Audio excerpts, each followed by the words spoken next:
नमस्कार दोस्तों, मैं हूं कुंदन साहू और आज की वीडियो में हम जानेंगे साइटिका के बारे में।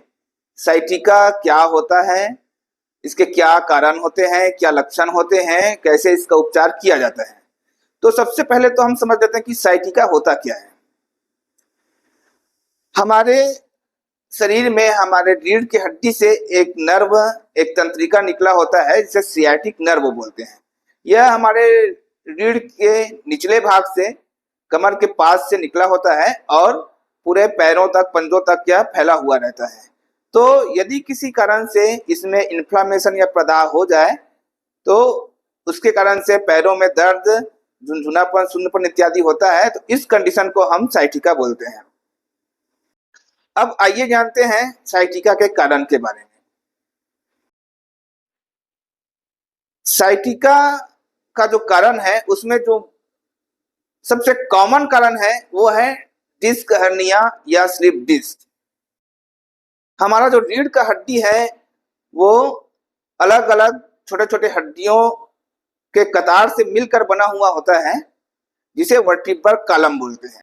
और प्रत्येक वर्टिब्रा के बीच में, मतलब दो वर्टिब्रा के बीच में एक गद्दानुमा, एक तकिया के समान एक संरचना होती है जिसे बोलते हैं disc, vertebral disc. Vertebral disc के अंदर में एक जेली भरा हुआ होता है। तो किसी कारणों से डिस्क का बाहरी आवरण है वो क्षतिग्रस्त हो जाता है, टूट जाता है, तो उसके कारण से उसका जो अंदर का जेली है वो बाहर निकल जाता है और वह नर्व को कंप्रेस करता है, जिस कारण से साइटिका होता है। दूसरा जो है वो स्लिप डिस्क। किसी किसी कंडीशन में हमारे जो रीढ़ की हड्डी में दबाव पड़ने के कारण से जो वो डिस्क है जो वो अपने जगह से ही खसक जाता है, उसको बोलते हैं स्लिप डिस्क। तो उसके वजह से भी साइटिका होता है। दूसरा जो कारण है वह है lumbar canal stenosis. Lumbar canal अर्थात जो हमारी रीढ़ की हड्डी होती है, वर्टिब्रल कॉलम होता है, उसके बीच में एक खोखली सुरंग नुमी रचना होती है जिसको बोलते हैं वर्टिब्रल कैनाल या स्पाइनल कैनाल। उसके अंदर में एक धागानुमा संरचना होती है जिसको हम बोलते हैं स्पाइनल कार्ड या मेरू रज्जु, जो ब्रेन से निकलकर कमर तक आता है और वहीं से ही और बहुत से जो तंत्रिका है वो निकलकर हमारे बॉडी में सप्लाई होती है। तो यदि वर्टिब्रा में हड्डी की कोई बीमारी हो जाए, जैसे कि ऑस्टियोपोरोसिस या वर्टिब्रल ट्यूमर, वर्टिब्रल बोन में किसी प्रकार ट्यूमर हो जाए, तो जो वर्टिब्रल कैनाल है वो सकरा हो जाता है, उसे ही वर्टिब्रल कैनाल स्टेनोसिस या लंबर कैनाल स्टेनोसिस बोलते हैं। तो यदि वो कैनाल सकरा हो जाता है तो जो हमारा स्पाइनल कार्ड है उस पर दबाव डालता है, उसको डिटेक्ट करता है, तो इस कारण से भी साइटिका होता है। तीसरा जो कारण है वो है स्पॉन्डिलोलिस्थोसिस। सामान्य भाषा में इसको समझा जाए तो हमारी वर्टिब्रल कॉलम है उसमें का एक आध वर्टिब्रा अपनी जगह से खिसक जाता है, तो इस कारण से वहां का जो कैनाल है वो सकरा हो जाता है और स्पाइनल कार्ड पर दबाव डालता है, तो इस कारण से भी साइटिका होता है। चौथा कारण है ट्रॉमा या इंजुरी। यदि किसी कारण से कमर में चोट लग जाए या फिर इंजेक्शन लगाते वक्त सियाटिक नर्व में चोट लग जाए, तो इस कारण से भी साइटिका होता है। पांचवा कारण है मधुमेह या डायबिटीज।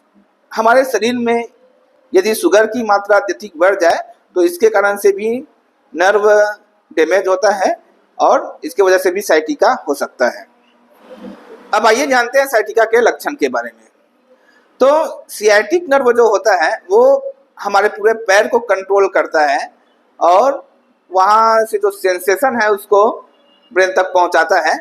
तो सियाटिक नर्व में यदि कोई प्रॉब्लम आ जाए तो आपको कमर में दर्द, नितंबों में दर्द और कमर और नितंब से होते हुए जांघ के पीछे, घुटने के पीछे और पैरों और पंजों के पीछे दर्द होगा।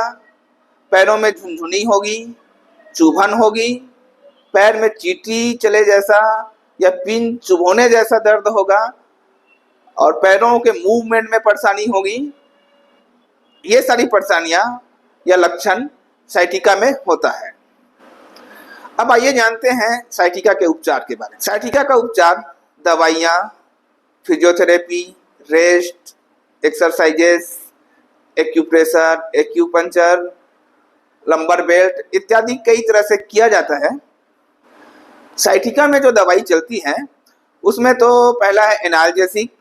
एनाल्जेसिक के साथ में मसल्स रिलैक्सेशन ड्रग।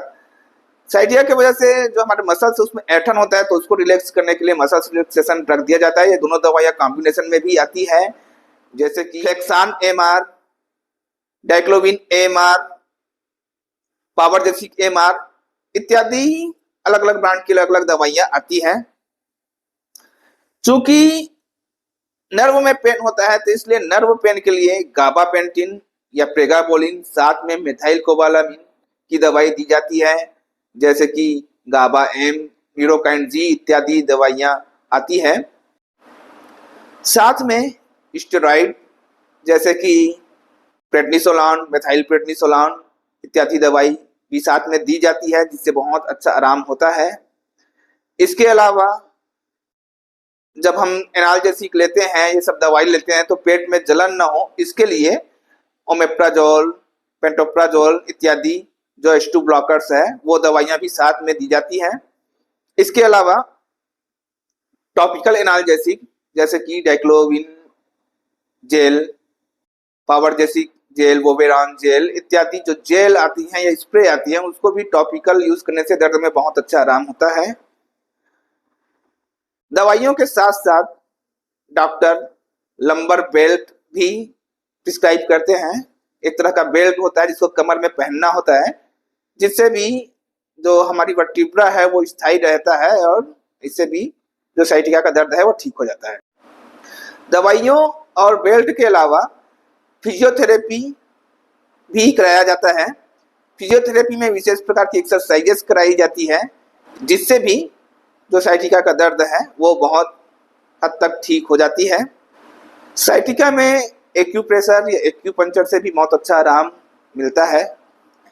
यदि मरीज को बहुत ज़्यादा दर्द हो, बैठने उठने में परेशानी हो रही हो, पेशाब और लेट्रिन को भी कंट्रोल न कर पा रहा हो, तो इस कंडीशन में तुरंत ऑपरेशन की ज़रूरत होती है। वैसे 90% केस में डॉक्टर्स दवाइयों और एक्सरसाइज के माध्यम से साइटिका को ठीक कर लेते हैं। 10% कारण में ही सर्जरी की आवश्यकता होती है।